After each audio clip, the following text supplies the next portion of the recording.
দুনিয়াতে রাজনীতিতে শয়তান আপনার পথ অন্ধকার করবে, সমাজে শয়তান আপনার পথ অন্ধকার করবে, রাষ্ট্রে শয়তান আপনার পথ অন্ধকার করবে, অর্থনীতিতে শয়তান আপনার পথ অন্ধকার করবে, বিচার ব্যবস্থা শয়তান আপনার পথ অন্ধকার করবে। শয়তান আপনাকে এমন রাজনীতি শেখাবে যে রাজনীতি আপনাকে জাহান্নামে নেবে, এবং অর্থ ব্যবস্থা দিবে যে অর্থ ব্যবস্থা আপনাকে জাহান্নামে নেবে, এবং বিচার ব্যবস্থা দিবে যে বিচার ব্যবস্থা আপনাকে জাহান্নামে নেবে, এবং রাষ্ট্র ব্যবস্থা দিবে যে রাষ্ট্র ব্যবস্থা আপনাকে জাহান্নামে নেবে। প্রশ্ন হলো, এই শয়তানের অন্ধকার রাজনীতি থেকে দূর করবেন কেমনে? সমাজ থেকে দূর করবেন কেমনে? অর্থনীতি থেকে দূর করবেন কেমনে? সংবিধান থেকে দূর করবেন কেমনে? বিচার ব্যবস্থা থেকে দূর করবেন কেমনে? কারেন্ট দিয়ে পারবেন না, জেনারেটর দিয়ে পারবেন না, টর্চলাইট দিয়ে পারবেন না, কি দিয়ে দূর করবেন? আল্লাহ বলেন, হুয়াল্লাযী আরসালা রাসূলাহু বিল হুদা, আমি রাসূলকে দুনিয়াতে আলো দিয়ে পাঠিয়েছি, আমি রাসূলকে দুনিয়াতে হেদায়েত দিয়ে পাঠিয়েছি, আমি রাসূলকে দুনিয়াতে পথ দিয়ে পাঠিয়েছি। এই রাসূলের আলো এবং বাতি জ্বালিয়ে যারা পথ চলবে, দুনিয়ার কোনো তন্ত্র মন্ত্রের কাছে তারা মাথা নত করবে না। ভালো করে কথা বুঝবেন, দুনিয়ার অন্ধকার দূর করতে হলে আলোর প্রয়োজন আছে না নেই? আচ্ছা, আপনারা নোয়াখালীর মানুষ, আমি সিলেটি মানুষ, বাংলাদেশের দুই পাশে দুই পার্টি। এই যে এখানে রাতে জহির ভাই ওয়াজের আয়োজন করলো উনার আব্বা আম্মার নামের ফাউন্ডেশনের, এখানে ইসাক মোহাম্মদ আবুল খায়ের সাহেব আসবে, রেজাউল করিম আব্বাস সাহেব আসবে, শামসুদ্দোল্লা আশরাফি সাহেব আসবে। সুতরাং আমরা আপনাদেরকে দেখতে হবে, আমরা আপনাকে দেখতে হবে, আমরা আপনাদেরকে দেখতে হবে। বাংলাদেশে সাধারণত দিনে ওয়াজ হয় না, এখন রাতের অন্ধকারে আপনার সোনাইমুড়ির দেউটি ঘিরে ফেলেছে। এখন রাতের অন্ধকার দূর করার জন্য আপনি কি করেছেন? জেনারেটরের ব্যবস্থা করেছেন, কারেন্ট থেকে লাইন এনেছেন, বাতি 2টা 3টা 4টা 5টা 6টা 7টা 8টা 9টা 10টা 11টা 12টা 13টা 14টা 15টা বাতির ব্যবস্থা করেছেন। কেন? যাতে রাতের অন্ধকার দূর হয়।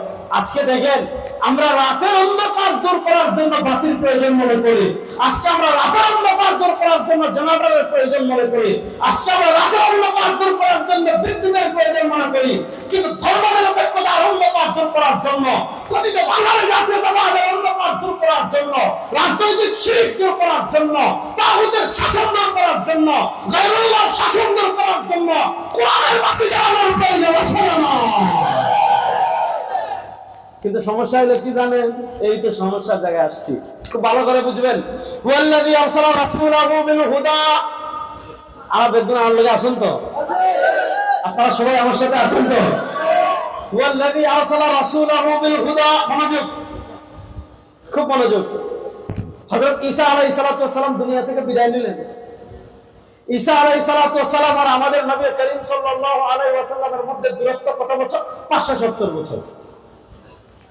এই 570 বছরের মধ্যবর্তী যে সময়, এই সময়কে পৃথিবীতে বলা হয় জাহেলিয়াত, মূর্খতার যুগ, অন্ধকারের যুগ। সারা দুনিয়া মূর্খতায় ডুবেছিল, সারা দুনিয়া অন্ধকারে ডুবেছিল। আল্লাহ তাআলা আমাদের নবী করিম সাল্লাল্লাহু আলাইহি ওয়াসাল্লামকে দুনিয়াতে পাঠালেন। আল্লাহ তাআলা সাইয়্যিদু ওয়ালাদি আদমকে দুনিয়াতে পাঠালেন। আল্লাহ তাআলা ইমামুল আম্বিয়াকে দুনিয়াতে পাঠালেন।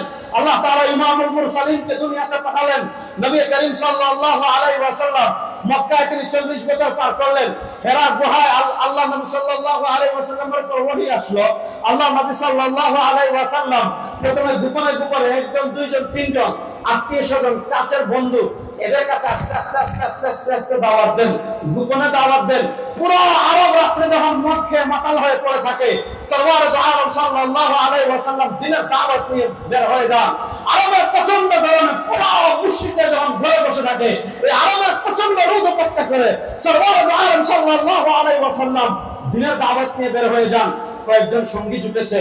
আল্লাহ তাআলা আয়াত নাযিল করলেন, ওয়া আনজির আশীরাতাকাল আকরাবিন, ওয়া আনজির আশীরাতাকাল আকরাবিন, ওয়া আনজির আশীরাতাকাল আকরাবিন। ও হাবিবে কিবরিয়া সাল্লাল্লাহু আলাইহি ওয়াসাল্লাম, এতদিন একাকী গোপনে দাওয়াত দিয়েছেন, চলবে না, এখন থেকে প্রকাশ্যে দাওয়াত দেওয়া শুরু করেন। মনোযোগ। নবী করিম সাল্লাল্লাহু আলাইহি ওয়াসাল্লাম সাফা পাহাড়ে উঠলেন। বনু কুরাইশ আসেন, বনু হাশিম আসেন, বনু আব্দে মানাফ আসেন, মানে আল্লাহ নবী সাল্লাল্লাহু আলাইহি ওয়াসাল্লাম মক্কা কেন্দ্রিক যে একটা কবিলা ছিল কুরাইশের, সবাইকে ডাকলেন। দেখে কি বললেন? ইয়া আইয়ুহান নাস কুলু লা ইলাহা ইল্লাল্লাহ। দেখেন আল্লাহ তাআলা কোরআনে বলেছেন, ওয়া মা আরসালনা মিন ক্বাবলিকা মির